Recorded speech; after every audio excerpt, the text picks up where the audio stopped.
Oremos juntos para iniciar. Nuestro Dios Padre misericordioso, que nos amas. Vivíamos en pecado apartados de ti, pero tuviste compasión de nosotros, y para salvarnos enviaste al Hijo unigénito, a Jesucristo, y Él recibió el juicio y la maldición que nosotros merecíamos. Y por la preciosa sangre que derramó, limpiaste nuestros pecados para siempre, para que así ya no recibamos más el juicio por ellos. Gracias por darnos esa salvación tan grande sin ningún mérito nuestro. Te agradecemos por tu gracia tan inmensa de hacernos hijos de Dios y por darnos la gloriosa esperanza de entrar en tu reino. En esta hora nosotros, los redimidos por tu preciosa sangre, estamos reunidos delante de ti, para alabar la gracia y el amor de Dios, para aprender tu palabra y tener comunión en la congregación de los santos salvos. Por favor, Señor, cuida de cada uno de nosotros. Sosténnos más con tu mano de poder misericordiosa y renuévanos más para que podamos vivir el resto de nuestras vidas sin vergüenza como hijos de Dios, para cumplir tu santa voluntad y tu gloria. Si en nuestro corazón y en nuestra vida hay cosas oscuras, indignas y pecados ocultos ante ti, haznos darnos cuenta de ellos a través de la palabra de hoy. Renuévanos y fortalécenos más con tu palabra y gracia, y a todas nuestras iglesias en el país, en el extranjero, y a todos los hermanos que están guardando la fe y están predicando el Evangelio aún en medio de las dificultades, acompáñalos, Señor, con tu palabra y el poder del Espíritu Santo.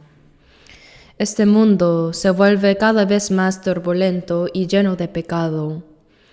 Realmente vivimos en un mundo peligroso en el que no sabemos qué sucederá en el día. Señor, con nuestras propias fuerzas no podemos vencer este mundo tan corrupto. Por eso, Dios, sosténnos con tu palabra y con el poder del Espíritu Santo para que podamos vivir íntegramente sin vergüenza como hijos tuyos. Y entre nosotros, si hay algunos hermanos débiles en la fe, hermanos en enfermedades y con diversas dificultades, cuida de cada uno de ellos para que ninguno se caiga. Señor, que nos enseñas la palabra necesaria en cada momento oportuno y el camino por el cual debemos andar, ahora también guíanos para que podamos entender la palabra y la santa voluntad tuya que quieres revelarnos. Hemos orado todo esto en el nombre de nuestro Señor Jesucristo. Amén.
Muchas gracias al coro.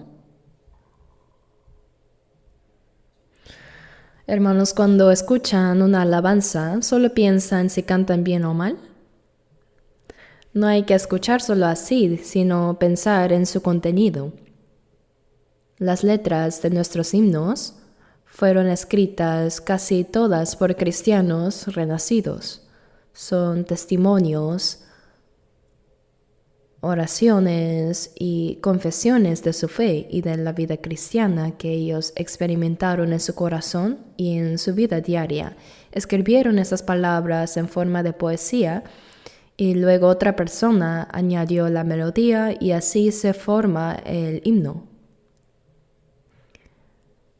Por eso, hermanos, si abran el himnario y lean en silencio cada letra una por una, se darán cuenta que es mucho mejor que muchos sermones. En esas letras hay gracia y amor de Dios. Hay confesiones de fe, decisiones de la vida cristiana, y habla sobre la evangelización y predicación y oraciones. Tiene muchas enseñanzas. El coro se esfuerza mucho practicando para cantar. Y cuando ellos alaban, creo que eso debe traer gran gracia y gozo a nuestros corazones. Estoy seguro de ello. Busquemos ahora la Biblia en 1 Pedro 4. 1 Pedro capítulo 4.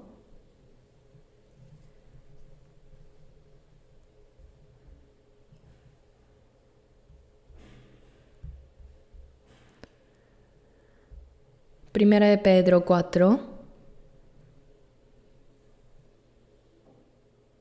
versículos 1 al 2. Primera de Pedro 4, versículos 1 y 2. Leamos juntos. Puesto que Cristo ha padecido por nosotros en la carne, vosotros también armaos del mismo pensamiento, pues quien ha padecido en la carne terminó con el pecado, para no vivir el tiempo que resta en la carne conforme a las concupiscencias de los hombres, sino conforme a la voluntad de Dios. El título del sermón de hoy continúa con el tema de la vida que permanece en el Señor. Hemos estado hablando de esto continuamente y hoy es la 7ª clase con este título. Aunque pensé en otros posibles títulos, ninguno me pareció mejor que este: la vida que permanece en el Señor. En Juan 15, 3-4 dice: ya vosotros estáis limpios por la palabra que os he hablado, permaneced en mí y yo en vosotros. Cuando comprendemos la palabra de que el Señor nos perdonó con su preciosa sangre y nos libró por su gracia, nuestra alma realmente fue limpiada. Hemos recibido la salvación. Ahora el Señor ordena a los salvos: permaneced en mí. La palabra permanecer significa que puede que no permanezcamos.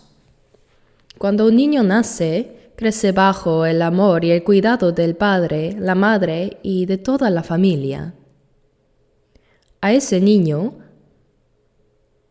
no hace falta decirle: no te alejes de tu mamá o no te olvides de tu papá, porque no tiene la fuerza para separarse de ellos, ¿verdad?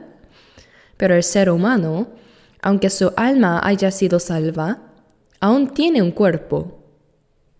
Nuestro hombre interior se deleita en la ley de Dios, y nuestro espíritu se goza en ella también. Pero como dice Romanos 7:23, veo otra ley en mis miembros que se rebela contra la ley de mi mente. Así hay un deseo carnal en nuestra carne. Esa carne no ama la palabra de Dios. Quiere vivir a su manera, por eso los pensamientos de la carne y del espíritu chocan y pelean entre sí. En Romanos 8:7 dice, por cuanto los designios de la carne son enemistad contra Dios. Y en Gálatas 5:17 dice, porque el deseo de la carne es contra el espíritu, y del espíritu es contra la carne, y estos se oponen entre sí. Así que una persona salva puede parecer a alguien con una doble naturaleza. El salvo ha comprendido el amor y la gracia de Dios, y por eso tiene el deseo de vivir conforme a su voluntad. No obstante, dentro de sí todavía permanece la vieja naturaleza con la que nació, los deseos de la carne que no quieren vivir según la voluntad de Dios, sino sus propios pensamientos y camino. Por eso la carne y el espíritu luchan entre sí. En 1 Pedro 2:11 dice, amados, yo os ruego como a extranjeros y peregrinos, que os abstengáis de los deseos carnales que batallan contra el alma. El alma de una persona salva desea vivir conforme a la voluntad de Dios. Pero los deseos carnales luchan contra eso. Debemos saber que existe esta guerra espiritual. En Romanos 8:13 dice, porque si vivís conforme a la carne, moriréis. Mas si por el Espíritu hacéis morir las obras de la carne, viviréis.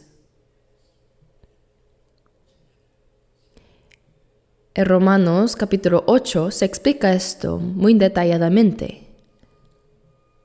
Hay dos batallas dentro de nosotros y debemos vencer.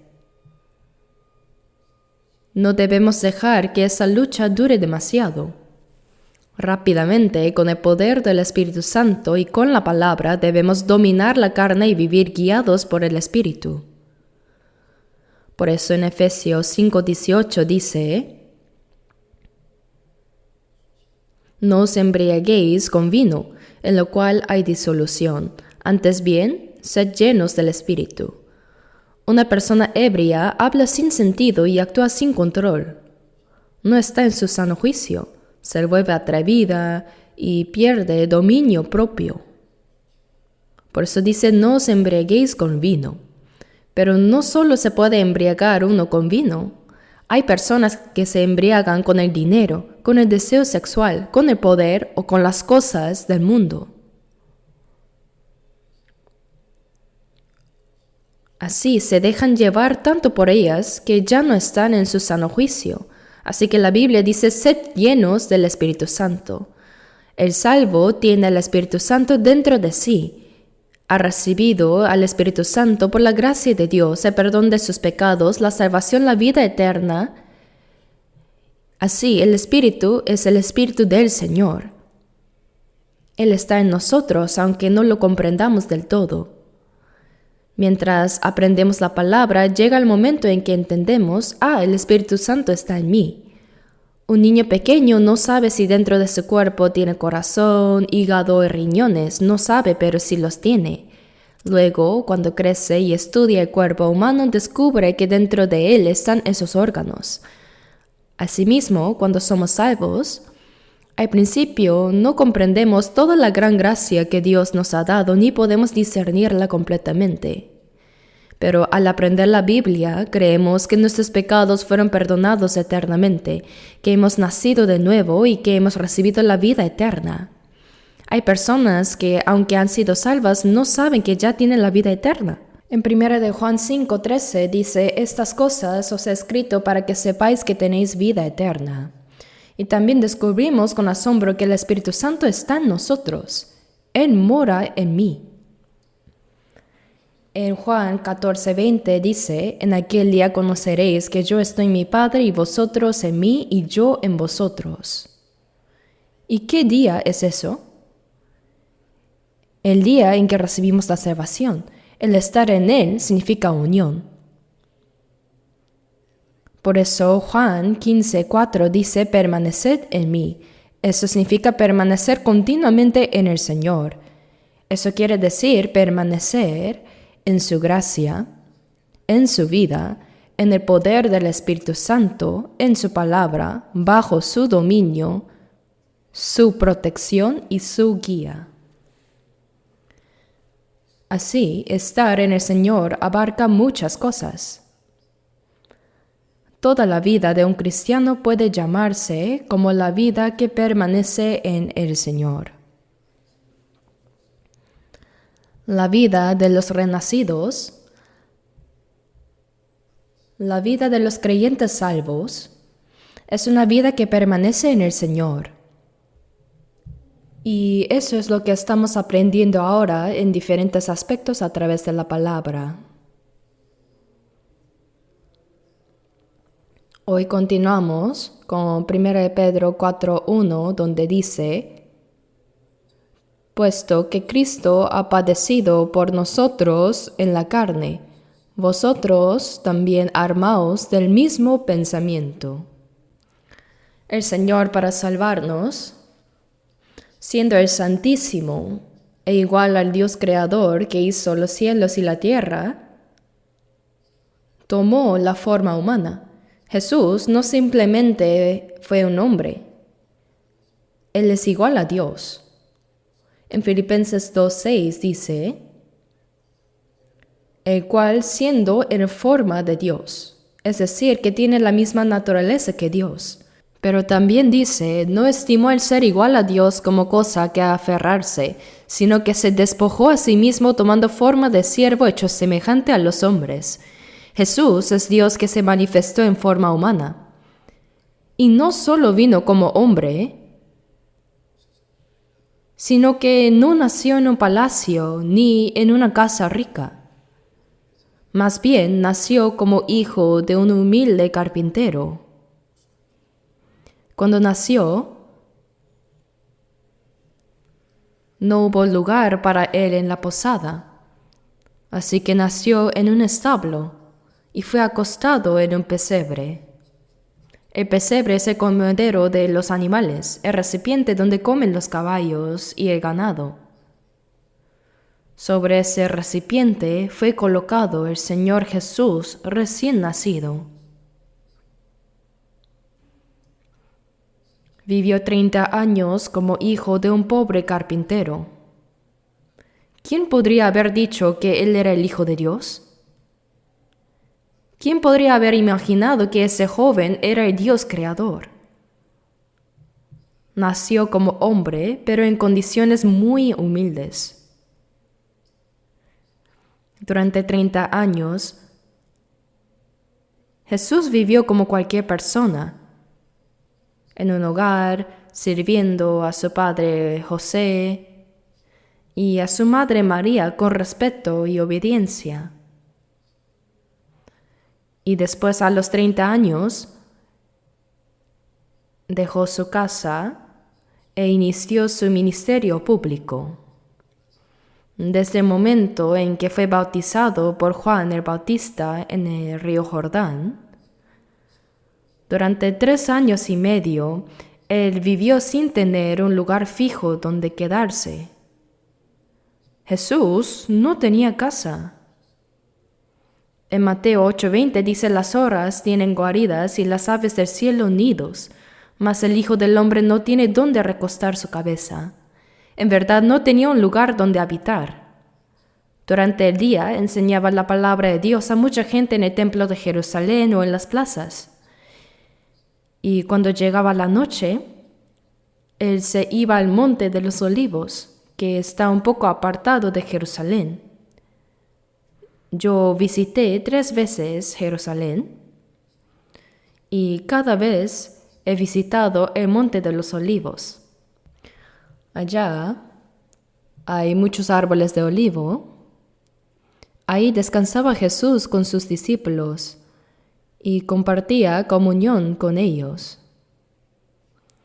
A veces dormía al aire libre recibiendo el rocío de la noche. No solo en el Monte de los Olivos, sino también en muchos otros lugares, él vivió en medio de muchas dificultades. Aquel que no tenía pecado fue tratado como el más vil de los pecadores. fue rechazado por el pueblo, condenado a muerte, fue azotado con los crueles látigos que Roma usaba para los criminales más terribles. Luego cargó la cruz y fue llevado al lugar de la ejecución. En ese lugar fue clavado y permaneció 6 horas colgado. Sufriendo la vergüenza y dolor, él murió. Todo eso fue para salvarnos. La Biblia dice que derramó toda su preciosa sangre para expiar eternamente nuestros pecados. Y al tercer día resucitó, demostrando que Jesús es el Cristo enviado por Dios. En hebreo se dice Mesías, en griego Cristo, y en nuestro idioma el Salvador. Así nos hizo creer que Él es verdaderamente el Cristo. Después de resucitar, no desapareció como un vapor, sino que durante 40 años se apareció muchas veces.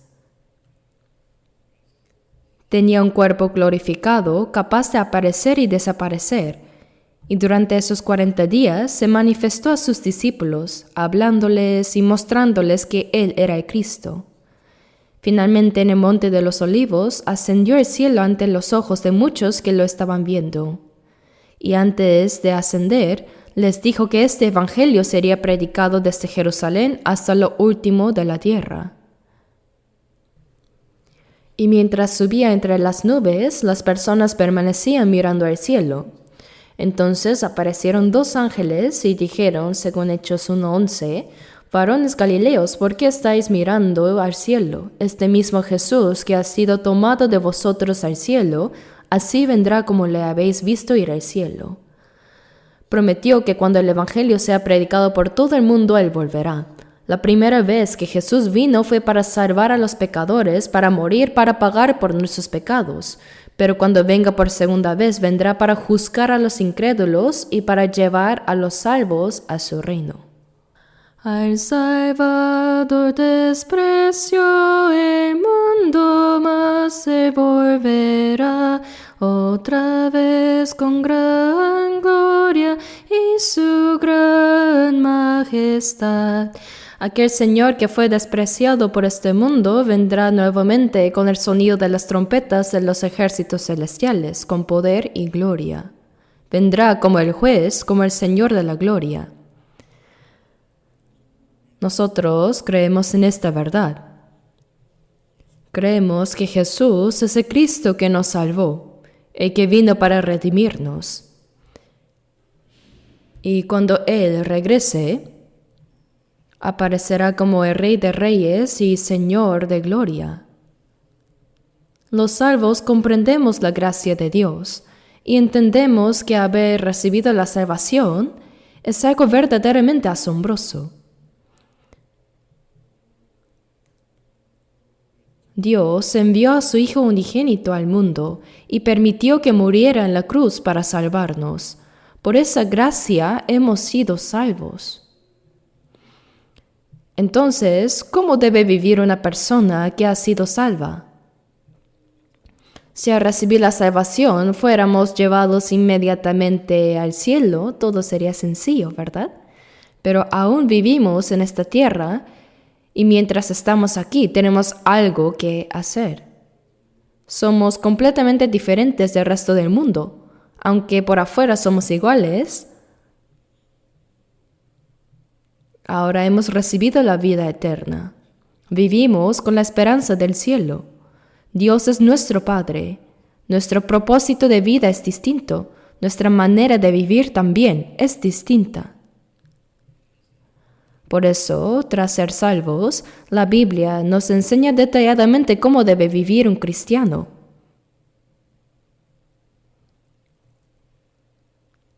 Si somos salvos, debemos vivir de esa manera.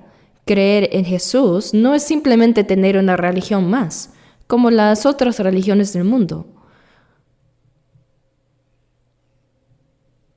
Nosotros tenemos la vida eterna y una esperanza gloriosa. El Dios que hizo los cielos y la tierra se ha convertido en nuestro Padre.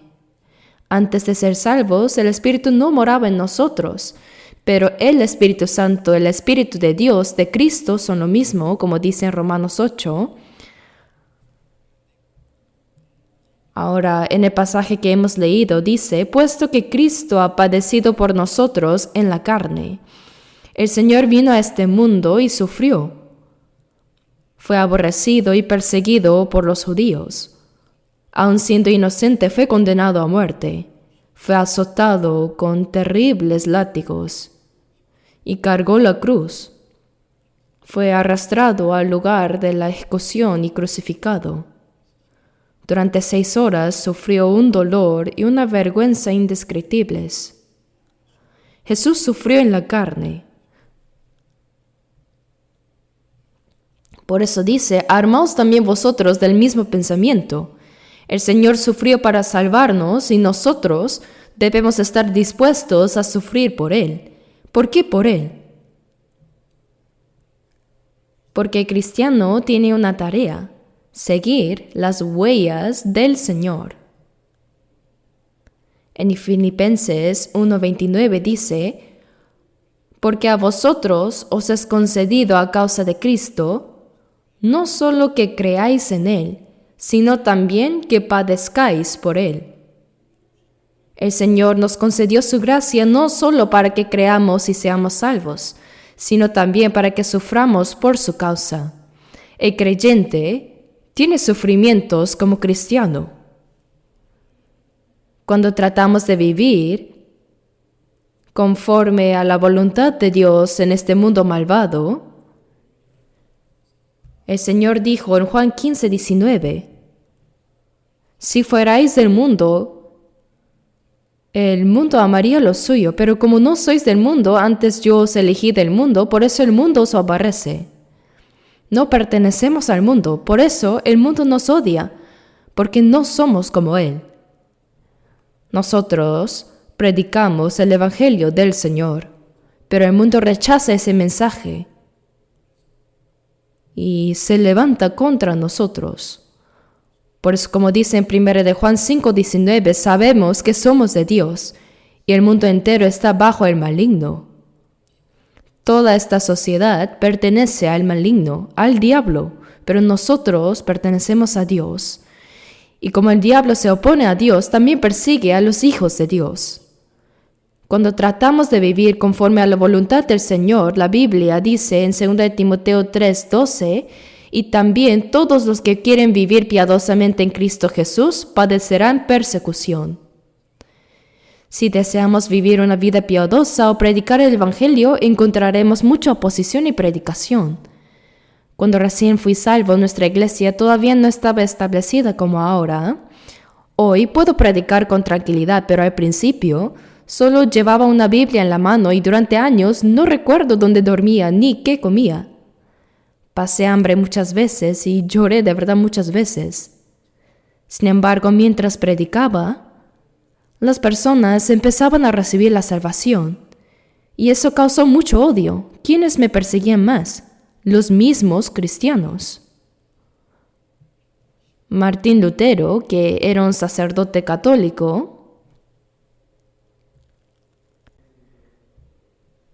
fue salvo por el pasaje de Romanos 1:17, mas el justo por la fe vivirá. A través de ese versículo entendió que el hombre es justificado por la fe, y cuando fue salvo se dio cuenta de que muchas cosas que hacía la Iglesia Católica estaban equivocadas. En ese tiempo, el mundo entero estaba dominado por el catolicismo, y el Papa tenía más poder que el emperador romano. Podía establecer o destituir a un emperador. Imaginen cuán poderoso era. Sin embargo, Lutero se levantó solo contra esa autoridad y señaló los errores de la Iglesia Católica. Entonces llegó la orden de excomunión. Fue declarado fuera de la Iglesia. Ya no lo reconocían como sacerdote, pero Lutero tomó ese documento de excomunión y otros papeles del Vaticano y los quemó públicamente en la plaza, delante de la multitud. Eso fue como declarar la guerra al enorme poder del catolicismo, él solo. ¿Pueden imaginarlo? Existe un libro en inglés titulado Aquí estoy. Yo mismo lo estudié en el seminario antes de ser salvo. El pastor Usong, que ahora está en Alemania, tradujo y escribió una versión en nuestro idioma sobre la vida de Martín Lutero, basado en ese libro. Si pueden conseguirlo, les recomiendo leerlo. Lutero luchó con gran valentía contra la Iglesia Católica. Aunque fue condenado a muerte y enfrentó amenazas de ejecución, Lutero no se rindió y peleó hasta el final, y Dios lo protegió, lo guardó. Durante su juicio religioso le dijeron: Martín Lutero, retracta todo lo que has dicho y escrito. Era la época en que la imprenta comenzaba a desarrollarse y las personas no tenían Biblias. Solo podían seguir lo que el clero les decía. Por eso si alguien no obedecía, lo llamaban hereje y lo enviaban a la Inquisición, donde muchos fueron ejecutados y quemados vivos por la Iglesia Católica. Así, para juzgar a Lutero, lo convocaron a un tribunal llamado la Dieta de Worms en Alemania. Sus amigos le dijeron que no fuera, que si iba a Worms moriría, pero Lutero respondió: aunque mis enemigos sean tan numerosos como las tejas del techo de la sala de Worms, iré con el Señor. Y con valentía se dirigió al juicio religioso. El Papa no estuvo presente, pero en su lugar enviaron a un cardenal que presidió el juicio. Muchos cardenales rodearon a Lutero y le dijeron: Martín Lutero, revoca todo lo que has dicho y escrito. Entonces Lutero respondió: no puedo retractarme de una sola palabra, a menos que me muestren por las escrituras que estoy equivocado. Y orando añadió: Here I stand. Aquí estoy, Dios mío. Dios mío, protégeme. El cardenal le dijo entonces: tienes pocos días para abandonar Alemania. Fue expulsado. Y además, se decretó que cualquiera que matara a Lutero no sería culpable de asesinato. En ese momento Lutero estaba sentenciado a muerte. Así, mientras regresaba, de pronto desapareció. Muchos pensaron que había sido asesinado secretamente, pero no fue así, sino que un hombre noble, un gran señor feudal que poseía vastas tierras e incluso tenía soldados propios, envió a sus hombres armados para interceptarlo en el camino y así fingir un secuestro de Lutero.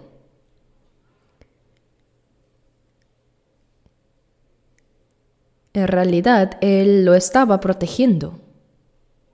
Ese noble tenía un gran castillo y dentro de él había una celda para prisioneros, una prisión pequeña. Allí mantuvo oculto a Lutero para resguardarlo. Yo mismo he visitado esa celda en Alemania. Fue allí donde Lutero tradujo la Biblia al alemán. Aún se conserva el pequeño escritorio donde trabajaba en la traducción. ¿Y por qué les cuento esto? Pues cuando Lutero fue salvo y empezó a predicar el Evangelio, todo el mundo estaba dominado por el catolicismo y muchos querían matarlo. Pero Dios lo protegió hasta el final. Yo, por supuesto, estoy muy lejos de Lutero, Pero cuando comencé a predicar, también hubo muchos que me odiaron y me persiguieron. Tal vez hubo quienes incluso quisieron matarme, pero Dios me ha guardado hasta hoy. Ahora ya no hay ese peligro porque hay muchos que han recibido la salvación, pero en los primeros tiempos, cuando no había tantas personas salvas, hubo quienes realmente querían eliminarme. ¿Quiénes? Los mismos cristianos, de diferentes denominaciones. El hecho de que Dios me haya protegido hasta ahora es un milagro. Hermanos, aunque tal vez no enfrentemos situaciones tan extremas como las de Lutero, nunca debemos olvidar que cuando los cristianos desean vivir conforme a la voluntad de Dios y predicar el Evangelio, inevitablemente enfrentarán persecución. Habrá sufrimientos, habrá diversas pruebas.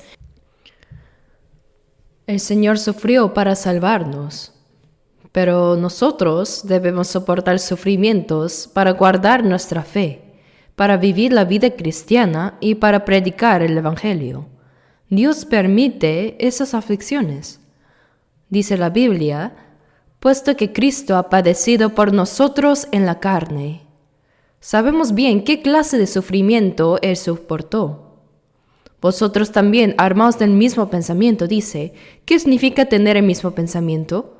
Que así como el Señor sufrió para salvarnos, nosotros debemos tener el mismo corazón dispuesto a sufrir por cumplir la voluntad de Dios, por su gloria y por el Evangelio.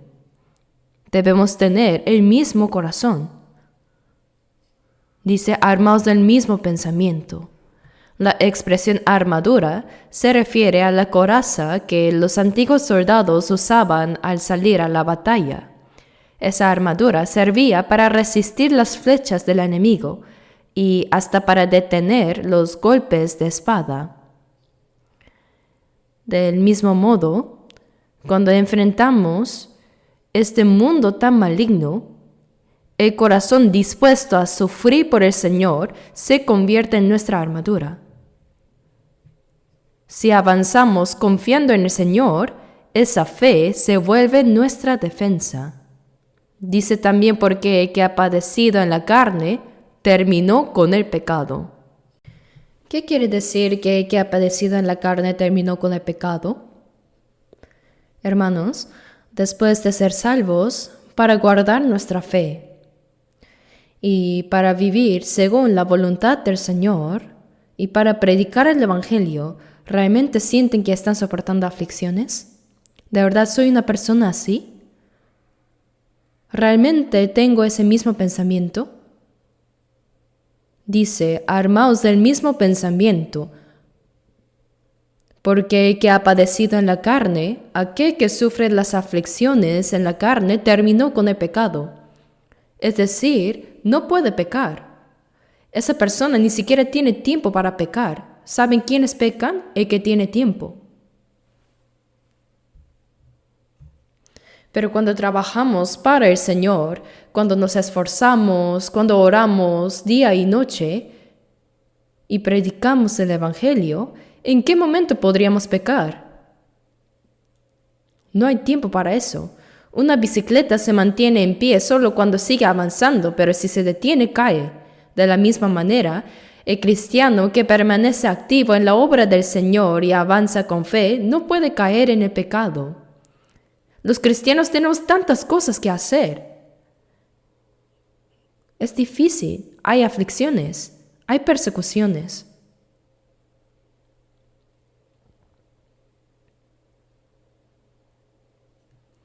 Pero quien sufre por el Señor es como un soldado que lleva puesta la armadura. Las flechas del enemigo no pueden atravesar su corazón. El que ha padecido en la carne ha terminado con el pecado. Quiere decir que ya no vive en el pecado. El secreto para no pecar es esforzarse por vivir conforme a la voluntad del Señor. Cuando uno se dedica a eso, no le queda tiempo para el pecado. Si tuviéramos tiempo libre y empezáramos a hacer como la gente del mundo, reuniéndonos con amigos no creyentes, conversando de cosas vanas, bebiendo con ellos y participando de sus bromas, ¿cómo podríamos mantener nuestra vida cristiana? No se puede hacer ambas cosas. Tenemos que cortar completamente con una de ellas. De lo contrario, no podremos vivir la vida cristiana correctamente. El que ha padecido en la carne, eso nos enseña que la vida cristiana no es cómoda. Hay sufrimiento. Pero dice, ha terminado con el pecado, que quiere decir que ya no hay tiempo para pecar. Podemos vivir sin pecar. El que ha padecido en la carne no vivirá más conforme a las concupiscencias de los hombres. Es decir, aquel que ha sido salvo y sufre por vivir conforme a la voluntad de Dios y por mantener su fe, ya terminó con el pecado. Aquel que vive según la voluntad del Señor no tiene tiempo para seguir los deseos carnales. El que ha padecido en la carne no vivirá más conforme a los deseos humanos. El que verdaderamente ha cambiado no sigue las pasiones de la carne. Un creyente que asiste a los cultos, alaba, ora y tiene comunión con los hermanos, ¿cómo podría después reunirse con sus viejos amigos del mundo para charlas sin sentido o para beber con ellos? ¿Se puede? Dice, no erréis, las malas conversaciones corrompen las buenas costumbres. La Biblia nos dice que debemos alejarnos de las malas compañías, porque contaminan nuestra conducta, nuestras buenas costumbres. Por eso no hay tiempo para eso. Para no vivir más el tiempo que resta en la carne conforme a las concupiscencias de los hombres, sino conforme a la voluntad de Dios. La palabra clave aquí es solo, únicamente. Vivir el tiempo que nos queda en este cuerpo, no según los deseos de la carne, sino según la voluntad de Dios. Desde el momento en que fuimos salvos hasta el día en que nos presentemos ante el Señor, no sabemos cuánto tiempo nos queda de vida en esta carne. Pero seguramente no es mucho, ¿verdad? En el Salmo 116:12 dice, ¿qué pagaré a Jehová por todos sus beneficios para conmigo? El corazón de los salvos se pregunta, ¿cómo podré agradecerle a Dios por toda la gracia que me ha dado? Pero en realidad somos demasiado débiles para pagar algo al Señor. El tiempo que tenemos para corresponder a su gracia es muy corto, de verdad.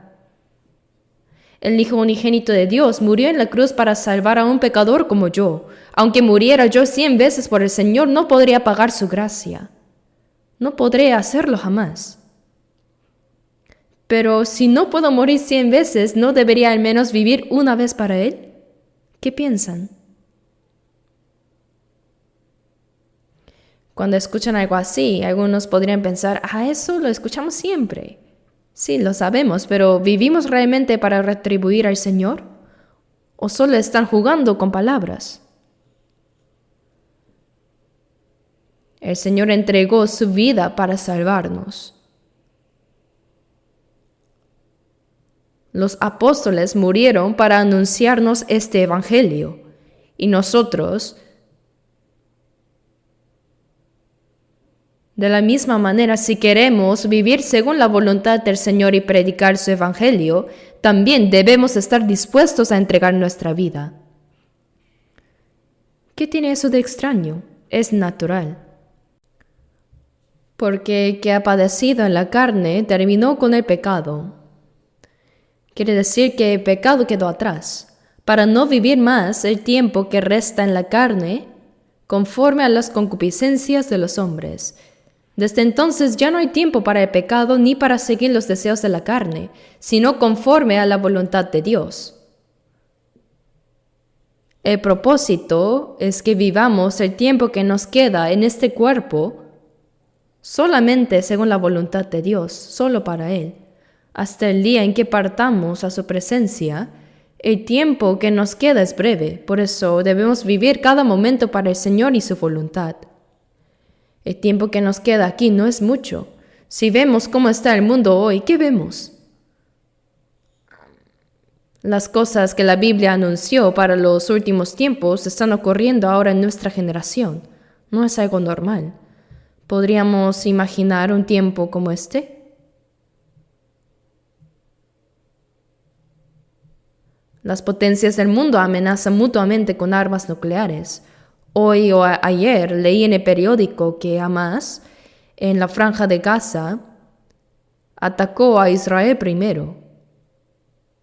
Desde entonces, Israel ha contraatacado, bombardeando Gaza intensamente, ¿verdad? En esa guerra ya han muerto 70,000 personas. Y aún no ha terminado la guerra. Están intentando negociar un alto al fuego. Y ojalá se logre pronto, pero 70,000 muertos. ¿Cuánto ha durado? ¿2 años? Y según la Biblia,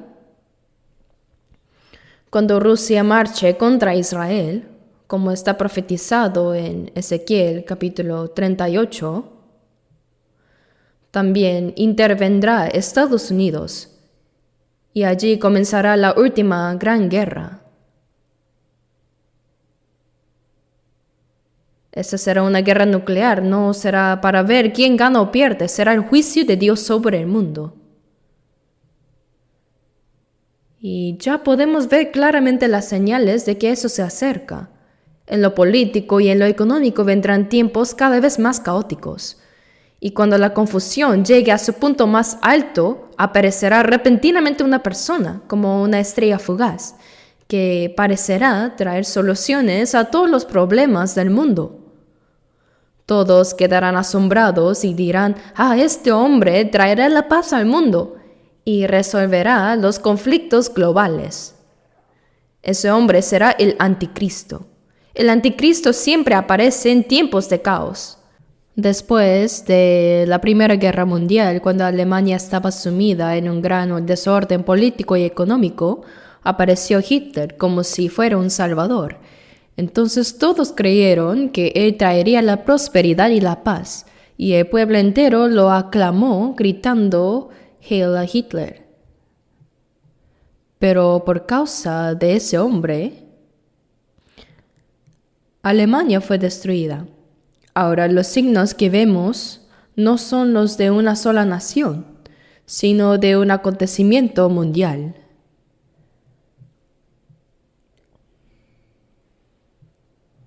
Según los científicos, si se desatara una guerra nuclear, las explosiones se encadenarían entre sí. Hay alrededor de 9 países que poseen armas nucleares, incluyendo Corea del Norte. Si se lanzaran, el mundo podría acabar en tan solo 30 minutos. 30 minutos bastarían para destruir la Tierra. No una vez, sino más de 100 veces. Hermanos, ¿pueden imaginarlo?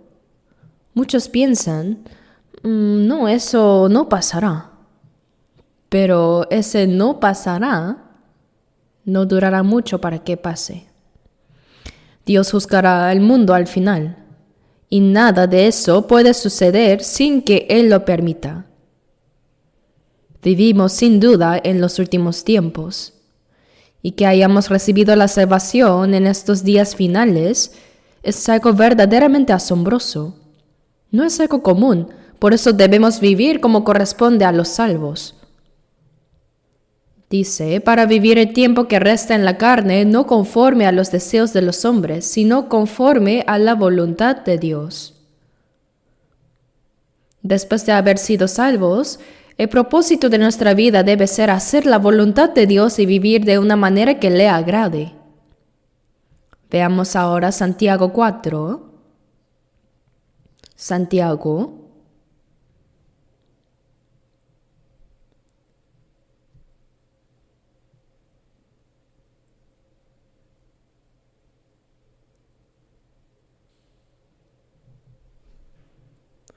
capítulo 4, versículo 15, leamos juntos. En lugar de lo cual deberíais decir, si el Señor quiere, viviremos, y haremos esto o aquello, pero ahora os jactáis en vuestras soberbias. toda jactancia semejante es mala. Aquí dice, deberíais decir si el Señor quiere. Los cristianos debemos vivir así. Si el Señor quiere, viviremos. Y si Él quiere, moriremos.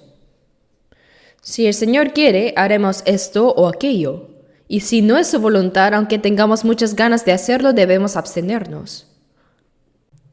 Si el Señor quiere, viviremos y haremos esto o aquello. Y si morir es la voluntad del Señor, entonces debemos morir. ¿Cuál fue la oración de Jesús la noche antes de morir en la cruz? En Mateo 26:39 dice, Padre mío, si es posible, pase de mí esta copa. Delante de él estaba la cruz, la copa del sufrimiento. Era la vergüenza y el dolor más terribles que un ser humano podía soportar. Jesús tenía un cuerpo igual al nuestro. Algunos piensan que porque era el Hijo de Dios, no sintió dolor al ser crucificado, pero no es así. Él era como nosotros. Lloró, se entristeció, tuvo hambre y sintió dolor cuando fue azotado. Era como humano, como nosotros. Iba a sufrir la mayor humillación y agonía que un hombre podía soportar. Por eso él oró, si es posible, pase de mí esta copa. Pero si Jesús no hubiera bebido esa copa, nosotros tendríamos que beberla y ser condenados al infierno, ¿verdad? Por eso dijo, pero no sea como yo quiero, sino como tú. Si recibir la cruz con su vergüenza y dolor era la voluntad del Padre, entonces que se hiciera su voluntad. Jesús obedeció porque era la voluntad del Padre.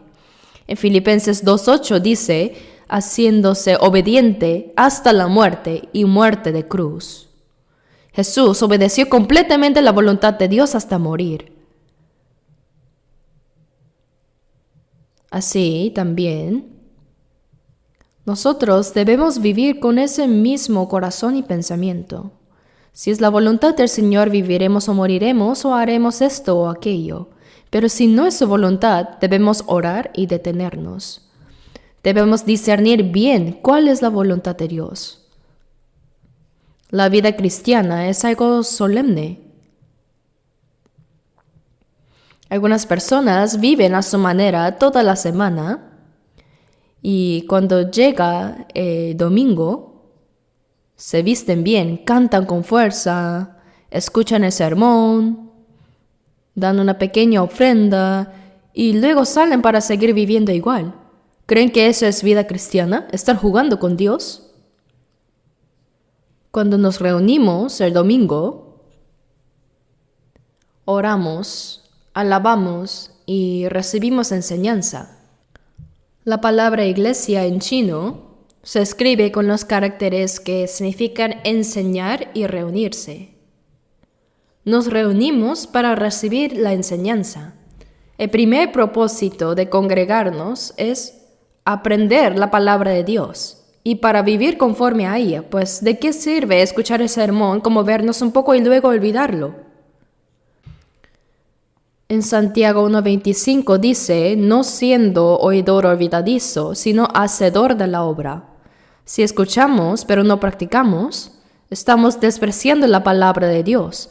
Si un hijo escucha las palabras de su padre pero no las obedece, está despreciando a su padre. ¿Cómo podríamos nosotros despreciar a nuestro Padre Celestial? Aprendemos la palabra para vivir conforme a ella, ¿verdad?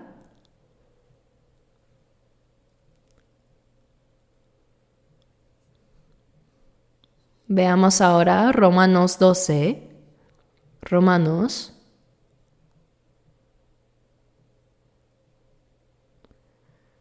capítulo 12, versículos 1 y 2. Se los leo. Así que, hermanos, os ruego por las misericordias de Dios que presentéis vuestros cuerpos en sacrificio vivo, santo, agradable a Dios, que es vuestro culto racional. No os conforméis a este siglo, sino transformaos por medio de la renovación de vuestro entendimiento, para que comprobéis cuál sea la buena voluntad de Dios, agradable y perfecta. Aquí dice, así que hermanos, el apóstol Pablo se dirige a los salvos diciendo, hermanos, os ruego por las misericordias de Dios. Esta expresión significa por el amor y la gracia de Dios, por su compasión hacia nosotros. La misericordia de Dios es su gracia que se compadece de nosotros. En otras palabras, ya que habéis recibido la misericordia de Dios, escuchad lo que os digo. Dijo, presentad vuestros cuerpos en sacrificio vivo, santo, agradable a Dios. Tras ser salvos, lo único que realmente poseemos es nuestro cuerpo. No tengo nada más que este cuerpo, te lo doy. Lo más valioso que tenemos es este cuerpo, ¿verdad? Todavía estamos vivos. Tenemos salud. Podemos hacer algo. Entonces, ¿cómo debemos usar este cuerpo? Presentad vuestros cuerpos en sacrificio vivo, santo, agradable a Dios. En 1 Corintios 6, versículos 19 y 20 dice, no sois vuestros, porque habéis sido comprados por precio. El Señor nos compró con su sangre preciosa. Y en 1 Corintios 7, 23 dice, por precio fuisteis comprados. No os hagáis esclavos de los hombres. En otra traducción dice, fuisteis comprados a un precio muy alto. El precio fue la sangre de Cristo. Con su sangre Él compró nuestra alma y nuestro cuerpo. Por eso ya no nos pertenecemos. Entonces, ¿a quién pertenecemos? Al Señor. Vivamos o muramos, debemos hacerlo según su voluntad. Dice, glorificad pues a Dios en vuestro cuerpo. Los salvos permanecemos en esta tierra para que tanto nuestro cuerpo como nuestra alma glorifiquen a Dios. Debemos tener clara nuestra pertenencia. No tenemos nada que sea nuestro. ¿Qué cosa podría decir que me pertenece? Nada. Pues el Señor pagó un precio altísimo. Éramos pecadores destinados al infierno, pero Él nos rescató pagando con su vida. Es como un esclavo que ha sido comprado para ser liberado. Estaba destinado a servir y morir como siervo, esclavo, pero alguien pagó un gran precio para comprarlo y decirle, ahora eres libre, vive como quieras. Y el esclavo responde, no, quiero servirte, ahora soy tu siervo. Entonces el dueño dice, no te compré para hacerte esclavo, te compré para darte libertad. Y él insiste, no, voluntariamente quiero ser tu siervo. Eso es un siervo libre. Un siervo por decisión propia. Asimismo, el Señor no nos obligó a ser sus siervos, sino que nosotros voluntariamente nos hemos hecho siervos del Señor. Por eso en Gálatas 1:10 el apóstol Pablo dice, ¿busco ahora el favor de los hombres o el de Dios? ¿O trato de agradar a los hombres? Pues si todavía agradara a los hombres, no sería siervo de Cristo.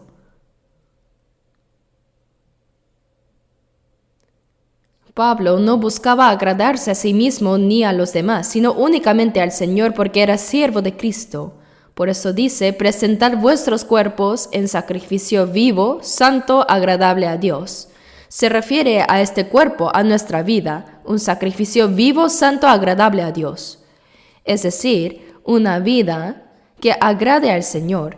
En el Antiguo Testamento, el pueblo de Israel ofrecía corderos, cabras o becerros como sacrificios. Los mataban y los presentaban en el altar. Pero nosotros, los cristianos, ofrecemos una vida viva, nuestra propia existencia como sacrificio a Dios. Dice, presentad vuestros cuerpos en sacrificio vivo, santo, agradable a Dios, que es vuestro culto racional. Este es el verdadero culto. Hoy en día muchos dicen que van a las iglesias a adorar. Cuando yo estaba en primera de secundaria, asistía a una iglesia cristiana en Busan y era obligatorio ir a la iglesia los domingos para aprender la Biblia. Cuando íbamos, el pastor anciano, vestido con su túnica larga, decía con solemnidad: «Comencemos todos el culto. Los que adoran deben hacerlo en espíritu y en verdad». Y lo decía con una voz temblorosa, con vibración. Todo era muy callado y irreverente. Luego decía: «Concluyamos el culto». Y todos se ponían serios.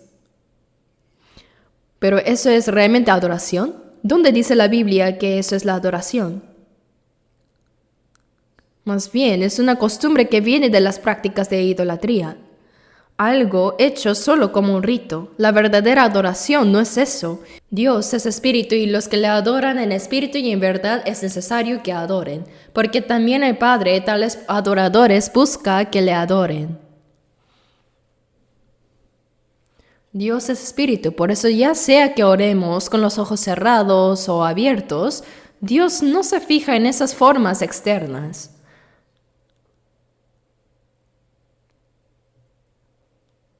Dios es espíritu, y los que le adoran en espíritu y en verdad, es necesario que adoren.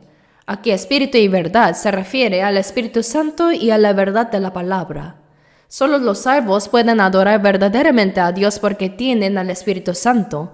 Uno que no ha sido salvo, por mucho que cante, se arrodille o levante las manos, no puede adorar verdaderamente porque no ha nacido de nuevo todavía.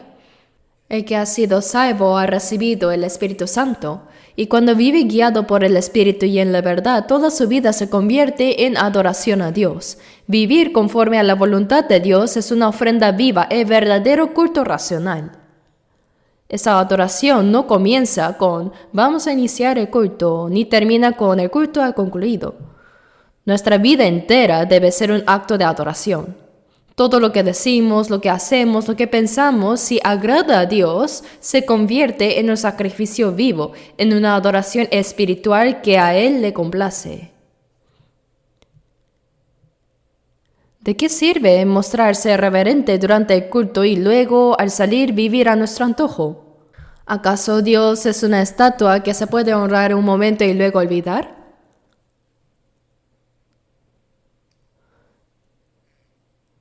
Este es vuestro culto racional. Toda nuestra vida debe ser adoración. No os conforméis a este ciclo, es decir, no imiten este mundo perverso y corrupto. Sino, transformaos por medio de la renovación de vuestro entendimiento. El que ha sido salvo debe cambiar. En 2 Corintios 5:17 dice: «De modo que si alguno está en Cristo, nueva criatura es. Las cosas viejas pasaron, he aquí todas son hechas nuevas». Estar en Cristo significa haber sido hecho una nueva creación. La vida anterior, llena de pecado, quedó atrás, y ahora todas las cosas son hechas nuevas. Dice «he aquí», lo cual implica que debe notarse, ¿verdad? Nuestra vida debe mostrarse como una evidencia visible del cambio. Cuando celebro bodas y las parejas recién casadas vienen a saludarme, siempre les digo: ustedes como cristianos se casaron para vivir según la voluntad y la gloria de Dios. El propósito del matrimonio no es solo comer bien, vivir cómodamente o ser felices juntos, sino glorificar a Dios con su vida. Los cristianos deben vivir de tal manera que los demás puedan ver y decir: ellos realmente viven para Dios. No avergoncemos el nombre del Señor, sino vivamos de modo que otros puedan ver en nosotros un ejemplo digno. Las cosas viejas pasaron, y aquí todas son hechas nuevas. Para entrar en los nuevos cielos y la nueva tierra, debemos ser nuevas personas. ¿Acaso basta con asistir a la iglesia? ¿Basta solo con llamarse cristianos? Podemos tener el nombre, pero si no vivimos según la palabra, corremos el riesgo de ser cristianos falsos. Pero ¿cómo son los cristianos de la Biblia?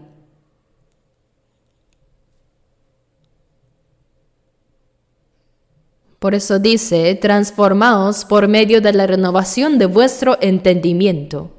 No debemos seguir la corriente de este mundo malvado, sino dejar que el Espíritu Santo renueve nuestra mente y nuestro carácter día a día.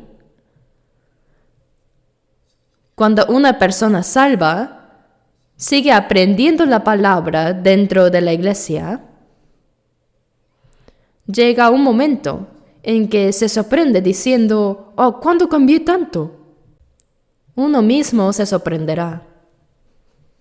Me he apartado completamente de mis antiguos amigos del mundo porque ahora mi vida es diferente a la del mundo.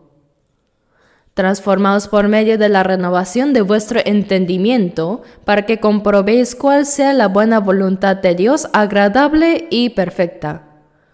Cuando nuestro corazón es renovado y transformado, podemos discernir la voluntad de Dios, que es buena, agradable y perfecta, y vivir conforme a su voluntad. Eso es la adoración espiritual, el culto racional que agrada a Dios. Hermanos, lean esta palabra una y otra vez, hasta que verdaderamente la comprendan y la sientan profundamente en el corazón, hasta que toque lo más profundo de su alma. No digan simplemente, ¡qué buen pasaje! No basta con pensar que es bueno, pregúntense con sinceridad, ¿esta palabra se está cumpliendo realmente en mi vida o no? ¿Se está cumpliendo en mi carácter y en mi conducta diaria? Alguien dijo una vez, el libro es el libro y yo soy yo. Es decir, la palabra queda por un lado y la persona vive por otro. Pero no debe ser así. Debemos llegar a parecernos cada vez más a esta palabra. El Juan 1:14 dice acerca de Jesús, y aquel verbo fue hecho carne y habitó entre nosotros. El verbo es Dios. Dios mismo tomó forma humana y habitó entre nosotros. En Jesús estaba la plenitud de la gracia y de la verdad. Él es Dios hecho carne. Toda la vida de Jesús fue la manifestación viva de la palabra de Dios. Eso significa que la palabra se hizo carne. De la misma manera, cuando hemos sido salvos y crecemos en la fe, también nosotros llegamos a ser la palabra hecha carne. La palabra debe cumplirse en nuestra vida diaria. No sirve de nada solo aprenderla o conocerla si no la ponemos en práctica. Aprendemos la Biblia precisamente para entenderla, para vivirla y también para guardarla en nuestro corazón y en nuestras acciones. Debe continuar hasta las acciones.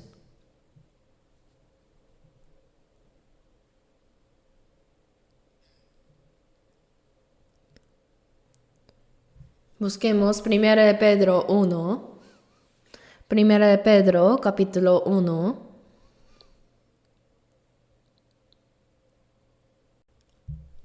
Primera de Pedro, capítulo 1. Versículos 5 al 7. 5 al 7.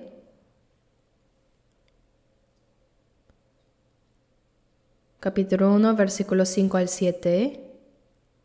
Se los leo. Que sois guardados por el poder de Dios mediante la fe, para alcanzar la salvación que está preparada para ser manifestada en el tiempo postrero, en lo cual vosotros os alegráis, aunque ahora, por un poco de tiempo, si es necesario, tengáis que ser afligidos en diversas pruebas, para que sometida a prueba vuestra fe, mucho más preciosa que el oro, el cual, aunque perecedero, se prueba con fuego, sea hallada en alabanza, gloria y honra cuando sea manifestado Jesucristo. Aquí dice la salvación que está preparada para ser manifestada en el tiempo postrero. Este tiempo postrero comenzó con la primera venida de Jesús y se extiende hasta el fin del mundo. La salvación preparada para ser manifestada se refiere a la redención completa que se cumplirá cuando el Señor regrese. En ese tiempo los muertos en Cristo resucitarán, y los que estén vivos serán transformados. Dice que sois guardados por el poder de Dios mediante la fe para alcanzar la salvación. Después de ser salvos, Dios mismo nos protege con su poder.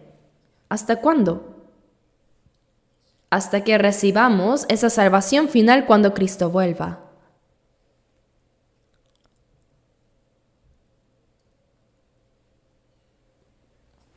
Él nos guarda para que no caigamos en la corrupción de este mundo, para que no nos desanimemos, para que perseveremos hasta el final.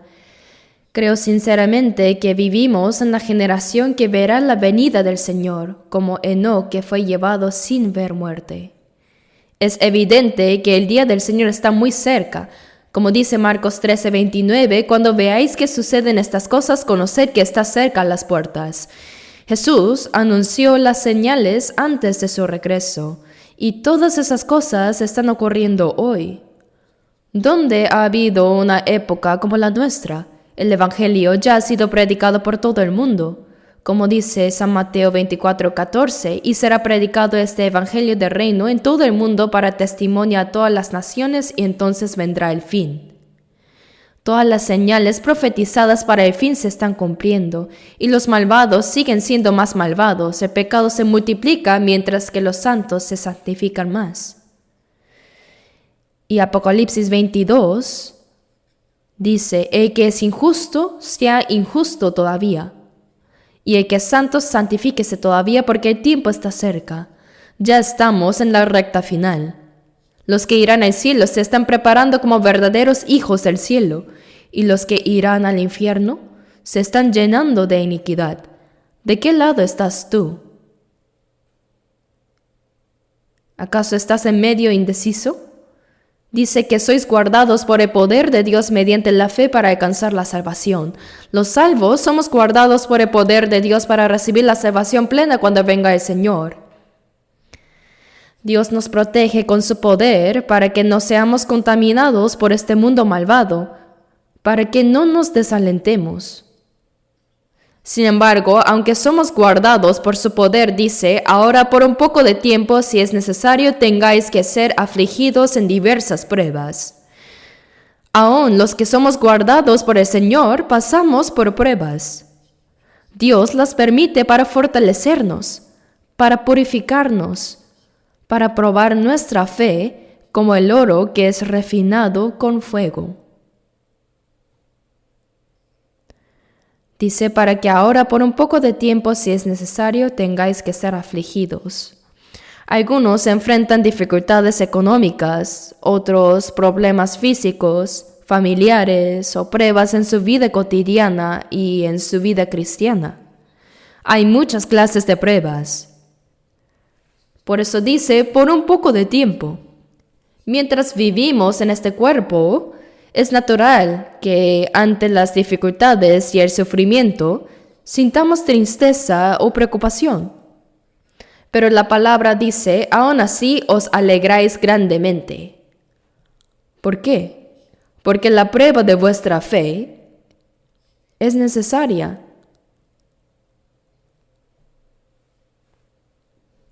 La Biblia la llama prueba o entrenamiento. Es como el entrenamiento que reciben los soldados en el servicio militar. Hoy quizá no sea tan riguroso, pero antes los ejercicios eran muy duros.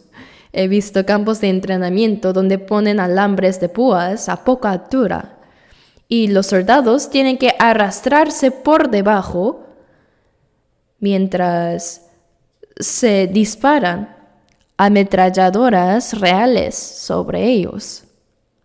Si levantan la cabeza, pueden morir. De verdad pueden morir. A veces tienen que atravesar charcos de barro sin comer, soportando el cansancio. Y los soldados de fuerzas especiales son llevados en avión y son lanzados en paracaídas dentro de la selva, incluso sin provisiones. Tienen que sobrevivir comiendo hierbas, serpientes o ranas. Solo quienes superan ese entrenamiento llegan a tener una fuerza extraordinaria, una resistencia fuera de lo común. Así también, Dios llama como la prueba de la fe. Él nos entrena, nos fortalece para que podamos resistir cualquier dificultad. La prueba de vuestra fe, mucho más preciosa que el oro.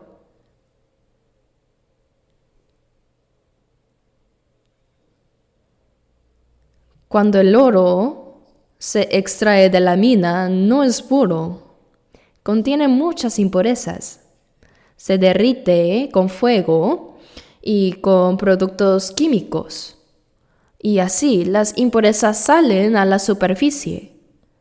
Luego se vuelve a fundir una y otra vez hasta que todas las impurezas desaparecen y queda el oro puro. Del mismo modo, Dios purifica nuestra fe. Dice, para que vuestra fe sea hallada en alabanza, gloria y honra cuando sea manifestado Jesucristo. A través de las pruebas, nuestra fe se purifica, y cuando el Señor venga, recibiremos alabanza, gloria y honra. Así es la prueba de la fe. Que una persona haya sido salva no significa que vivirá sin dificultades. El Señor está con nosotros, pero también nos permite pasar por pruebas. Job dijo en capítulo 23, versículo 10, «Mas Él conoce mi camino, me probará y saldré como oro». Dios nos refina hasta que en nuestro interior ya no quede ninguna impureza, hasta que lleguemos a ser como el oro puro. Por eso sí, hay sufrimientos, pero son temporales. Y después de la prueba, ciertamente viene la victoria. Veamos 2 de Timoteo, capítulo 2, versículo 10.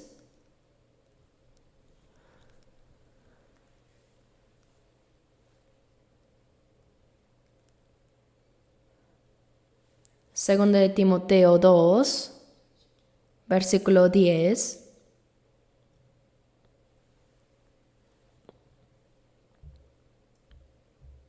Leamos juntos. Por tanto, todo lo soporto por amor de los escogidos, para que ellos también obtengan la salvación que es en Cristo Jesús con gloria eterna. El apóstol Pablo era judío, pero fue llamado por Dios para ser apóstol de los gentiles. Curiosamente, los gentiles aceptaban con alegría el evangelio que predicaba, mientras que su propio pueblo, los judíos, lo rechazaba y lo perseguía. Aún así, Pablo oraba fervientemente para que sus hermanos israelíes también fueran salvos. Lo podemos ver claramente en Romanos capítulos 9 y 10. Por eso dice, todo lo soporto por amor de los escogidos. Aquí los escogidos se refiere a los judíos, el pueblo elegido físicamente por Dios. Pablo soportó persecución, cárceles, golpes y sufrimientos con paciencia. ¿Para qué? Para que ellos también obtengan la salvación que es en Cristo Jesús con gloria eterna. Fíjense en esa expresión. Con gloria eterna, dice. No solo habla de la salvación, sino también de la gloria que la acompaña. Nosotros ya hemos recibido la salvación, pero cuando venga el Señor, recibiremos la gloria eterna que nos está esperando. Pensemos en el ejemplo del pueblo de Israel. Los judíos fueron esclavos en Egipto durante 400 años, hasta que Dios envió a Moisés para liberarlos. Por medio de las 10 plagas, el poder de Dios se manifestó y ellos salieron de Egipto. Luego, atravesaron el Mar Rojo como si fuera tierra seca y comenzaron su viaje hacia la tierra prometida de Canaán. Egipto representa el mundo bajo el dominio de Satanás lleno de pecado, y la salida de Egipto por medio de Moisés simboliza nuestra salvación a través de Jesucristo. Y la tierra prometida Canaán es una figura del reino eterno de los cielos. Pero entre Egipto y Canaán hubo un desierto de 40 años. En Hechos 7:38 se menciona la iglesia en el desierto. En el Antiguo Testamento no se usa la palabra iglesia, pero ahí Dios la aplica al pueblo de Israel que peregrinaba en el desierto. Ese caminar de 40 años simboliza nuestra vida cristiana después de la salvación, nuestra vida en la iglesia. El número 4 en la Biblia representa pruebas y sufrimientos. Después de ser salvos, vivimos nuestra vida en medio de dificultades, pero aún así Dios está con nosotros. Él nos permite el sufrimiento. En el desierto, Dios los guiaba de día con una columna de nube y de noche con una de fuego. Les daba maná cada día, les sacaba agua de la roca, los hacía vencer a sus enemigos. Durante esos 40 años, Dios los protegió, los alimentó y los condujo hasta Canaán. Así también, desde el momento en que fuimos salvos, hasta que entremos en el cielo, nuestra vida en la iglesia es nuestro camino por el desierto. Todos enfrentamos pruebas distintas, pero podemos vencerlas porque el Señor está con nosotros. La tierra de Canaán simboliza la gloria eterna. El cielo es eterno. Y mientras peregrinamos, Dios nos está moldeando y nos está preparando para esa gloria. Aunque enfrentemos pruebas y aflicciones, no debemos temer. Busquemos Santiago, capítulo 5, versículos 7 y 8. Santiago 5, versículos 7 y 8.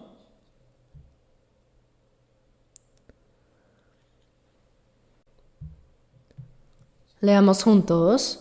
Por tanto, hermanos, tened paciencia hasta la venida del Señor. Mirad cómo el labrador espera el precioso fruto de la tierra, aguardando con paciencia hasta que reciba la lluvia temprana y la tardía. Tened también vosotros paciencia y afirmad vuestros corazones, porque la venida del Señor se acerca. Hermanos, tened paciencia hasta la venida del Señor. ¿Por qué debemos tener paciencia?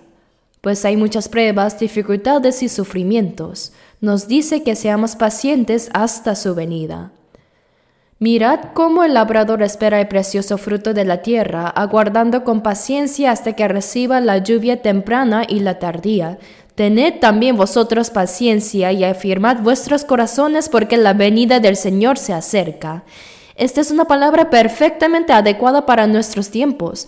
Realmente vivimos en la época en que el regreso del Señor está muy cerca. Ahora busquemos un versículo más. En Hebreos capítulo 5,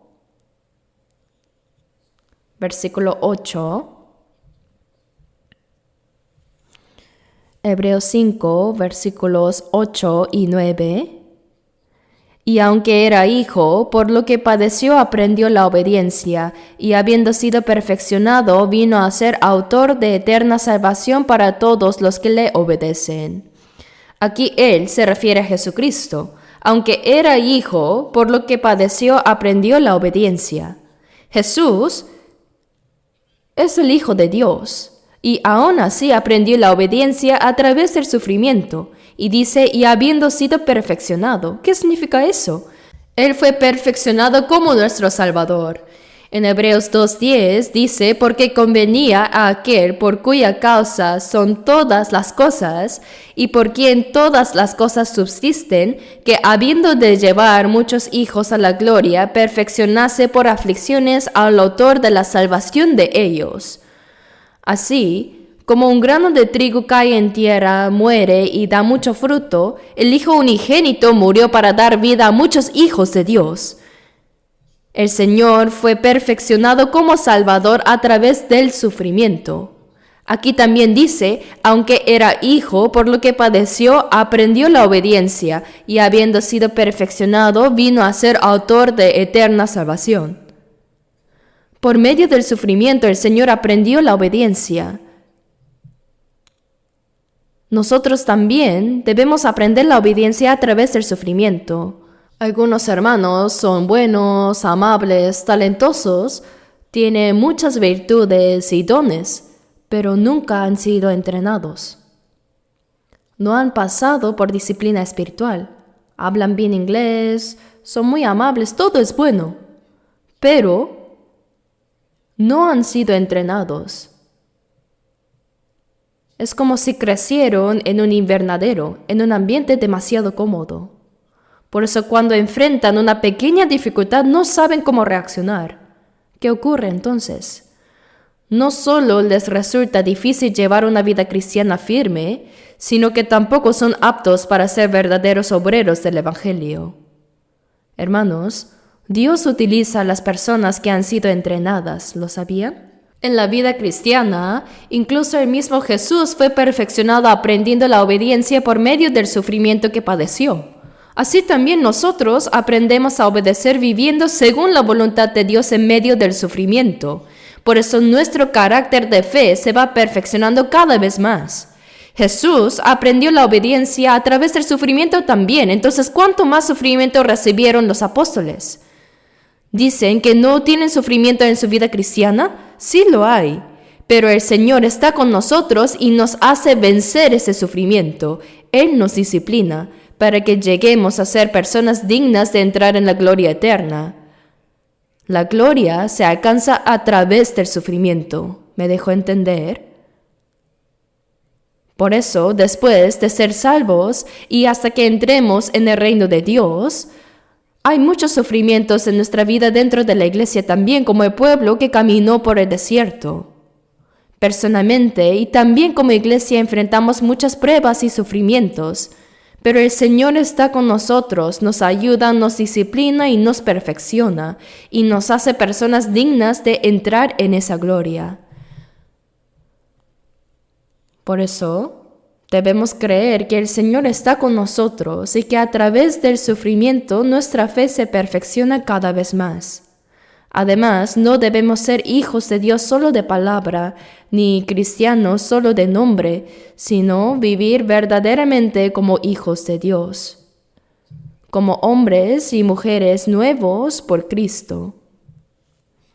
¿Sabían que todos los israelíes que quisieron regresar a Egipto murieron en el desierto?